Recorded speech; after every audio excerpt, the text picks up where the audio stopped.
If you have a Bible and you find it helpful, we're going to look at Romans yet again this week. And this is going to be a continuing series. I'm going to go through Romans from start to finish, I hope, if I live, of course, and if nothing catastrophic happens in our country or in this church such that I have to stop. But as you're getting your Bibles ready to Romans chapter 1, in great concertos, there is usually this powerful crashing beginning before the melodic theme of the symphony is stated. And this is because this was done historically for a very specific reason. We think of it just as part of the beautiful music, but actually it had a very practical use. These performances were usually held in a home or in a royalty's court or a noble's court, in a room that people would otherwise maybe eat a meal in. The crowd would be in this room gathered as the instruments were being brought in, as the orchestra was being seated. They would just be going about their business. Perhaps there was a meal served, and they would be busily talking and socializing. And so that beginning note, that huge crashing note at the beginning of a symphony, was there to announce to the audience that the music is beginning. Well, Paul's letter to the Romans follows a kind of an opposite course. Let's take a look at our text today. We're going to begin reading in verse 8. First, I thank my God through Jesus Christ for you all, that your faith is spoken of throughout the whole world.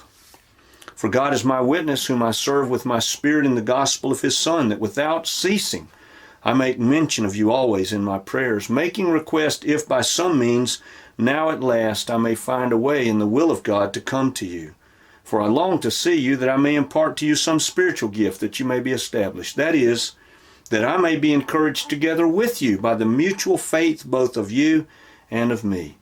Now I don't want you to be unaware that I had often planned to come to you, but I was hindered until now, that I might have some fruit among you also, just as among the other Gentiles. I am a debtor, both to Greeks and barbarians, both to wise and unwise.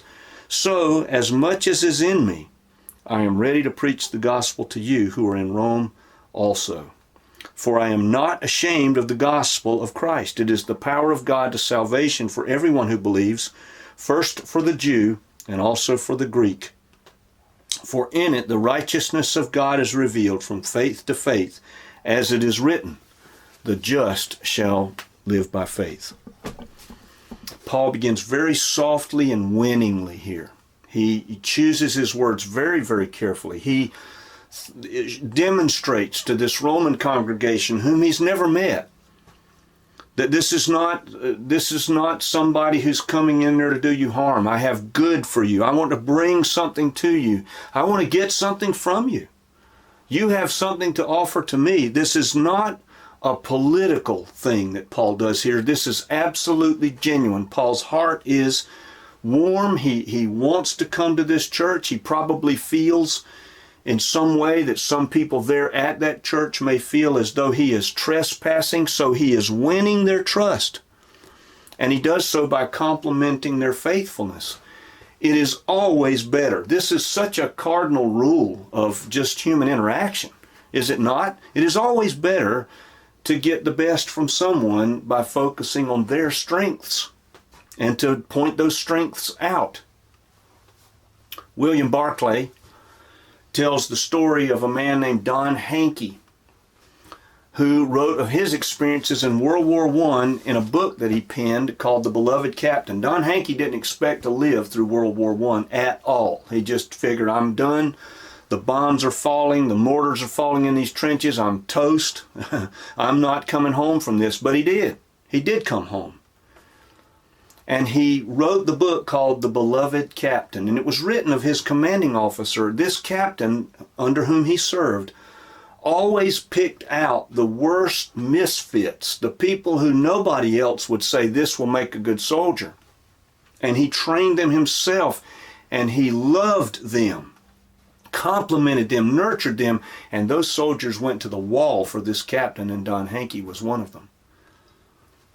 And so this lesson of complimenting people's strengths, noticing how good they are, at some of the things that they do and some of the things that God has built into them. Paul is doing that.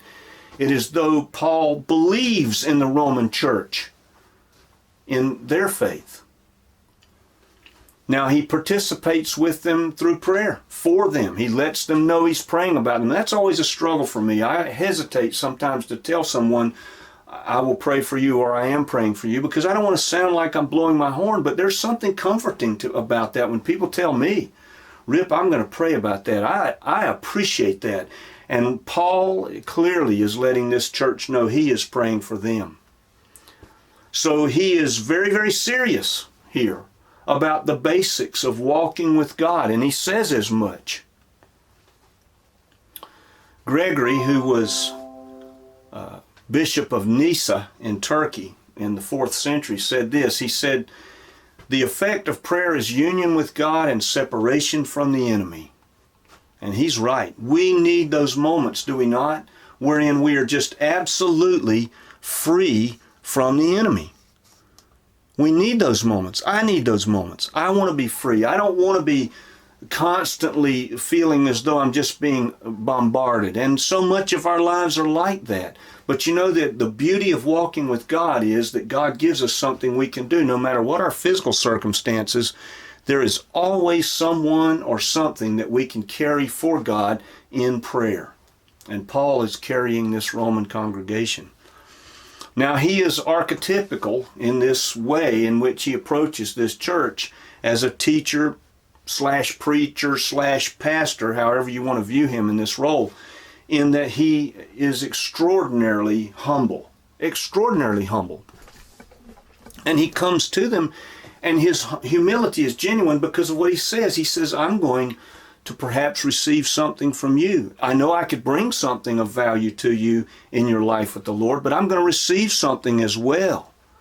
Isn't it easier many times when we think about our life before the Lord to give to somebody than receive? Have you ever been really, really sick and somebody was in the hospital that you knew, or you were in the hospital, but just reverse the roles for a moment, and the person whom you know is in the hospital and you go visit them? It takes up some of your time, but you come away with a feeling as though you've really done something of value for that person. It's a good thing. But when it's you in the hospital, it's harder to receive the visit than it is to give it. And I can tell you something about that in our own lives right now as Becky and I go through her medical issues over these next months. It's hard to receive. There's so many people who have invested in our family in a powerful way, and I appreciate it, but it's hard to take it. It is hard. Paul doesn't see himself as standing above these people. He sees himself as standing with them. He is a disciple who is discipling. And he says he is under a compulsion to serve them. Greeks and barbarians? Yeah, everybody. The distinction here for Paul is no longer a racial one, and that's very significant. It was racial during the times of the wars with Persia. The Greeks were very much, that was a racial war. Later on, as the Greeks were at war with the Romans, as the Roman conquest took place, by the time Paul writes this, everybody who was not in the Greco-Roman environment was a barbarian. You think about the people who lived on the British Isles. And in this setting, Paul is saying, he is using this comparison of these various races to say all people, even the uncultured. Now, this was the perfect city to deliver a message to all people because Rome was an extremely cosmopolitan city. The Roman Empire was very cosmopolitan, but Rome was particularly cosmopolitan. There were people groups from just about everywhere in the known world in Rome at that time. And so this is a fantastic place to bring the gospel message to the world. Isn't it interesting how many decades has this country sent missionaries to foreign countries? Now you go out anywhere in the United States, even a little old Waycross where we are, and you meet a Hindu, and you meet an Arab, and you meet an Asian, you meet people who barely can speak this language. The world is here. The world is here. America and the parallels with the Roman Empire with regard to the cosmopolitan nature of the population, those comparisons are amazing to me. Well, how is Paul proud or not ashamed of the evangel, of the gospel? Well, he has suffered real hardship. He's in prison in Philippi. He is ridiculed in Athens and in Corinth. He is smuggled out of Berea when he created the riot there. And he has seen the gospel now emerge triumphant in every circumstance within his own life. In other words, the gospel is proving to him that it is the power of God unto salvation for all who will hear it. And this great theme for Paul is the fact of salvation and what it means. This is what he is about. This is what his whole life course has become. It's interesting that this should happen at this time in history when Paul writes, which is around 58 or so AD. Greek philosophy was concerned for 500 years prior to this with natural philosophy. It speculated about things like the earth and the stars and the universe. What is the universe composed of? But as time passed and real life took over, life became more perilous, right? Because the Greek peace left, the Persians tried to conquer Greece, and then the Romans came along and they did conquer Greece. And philosophy shifted because the luxury of thinking about the natural order and the natural world and philosophy and science were very intertwined at this time in history. They really kind of one discipline, actually.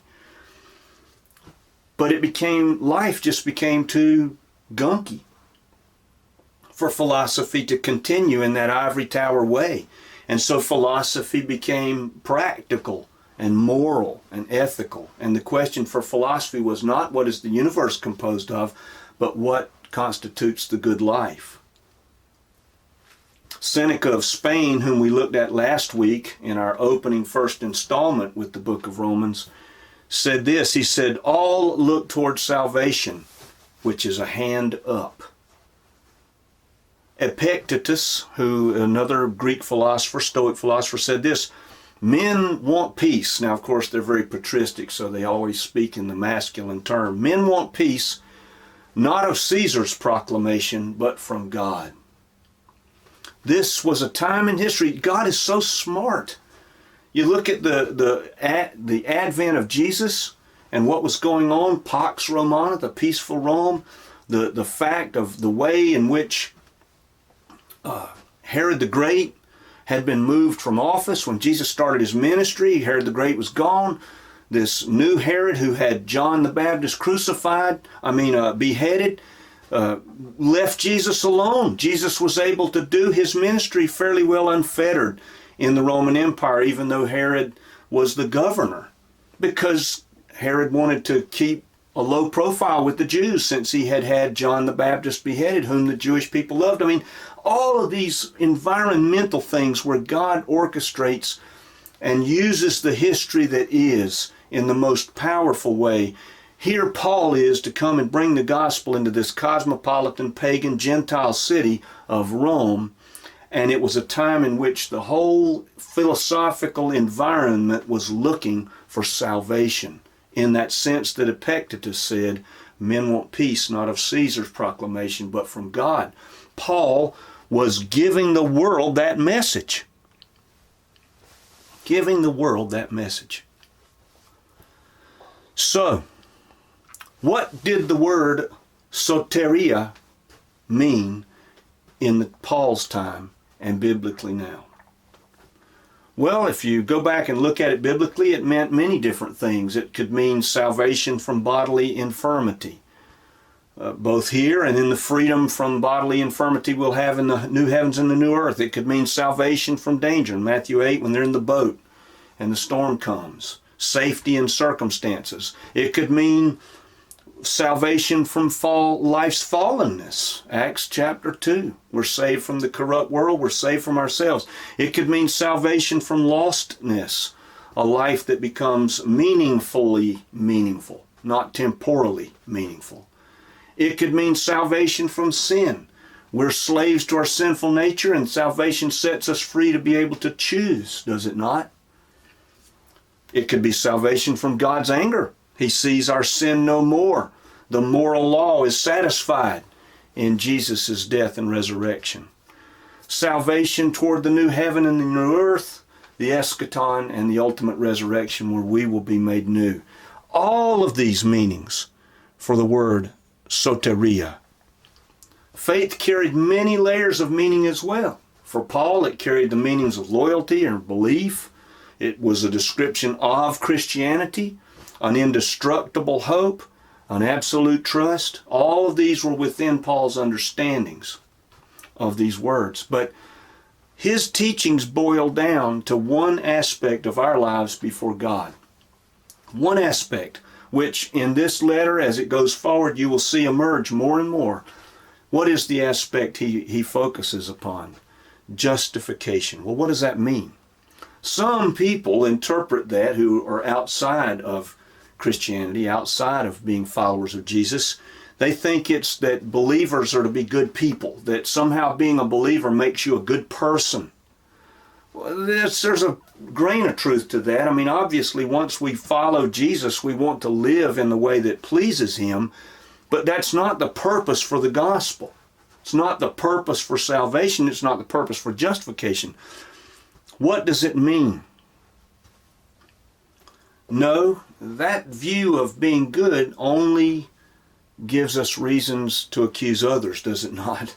We see ourselves as good, and then we're able more readily to point that finger.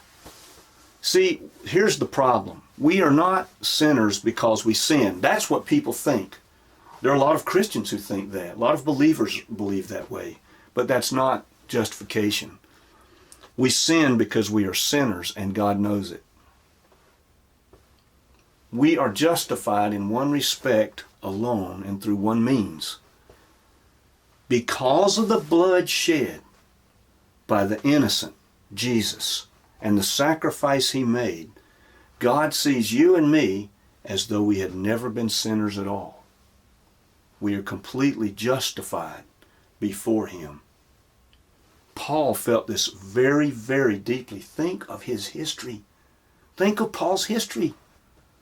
How many people did Paul have in his memory of the faces of men and women and sometimes children whom he had committed to the guards to be hauled away, to face all kinds of terrible things, some of them death, because they were followers of the way that Paul had sought so hard to stamp out while he was Saul of Tarsus.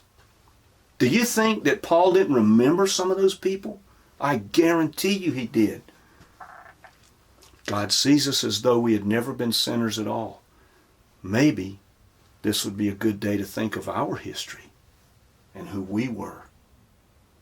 And then to think of the gratitude that should well up within us as we think of who we now are because of Jesus' blood. God sees us justified as though we had never sinned at all. I don't know where everybody is today, but if there's anything about which I've said you have a question, you want to pray with me, I'll stay as long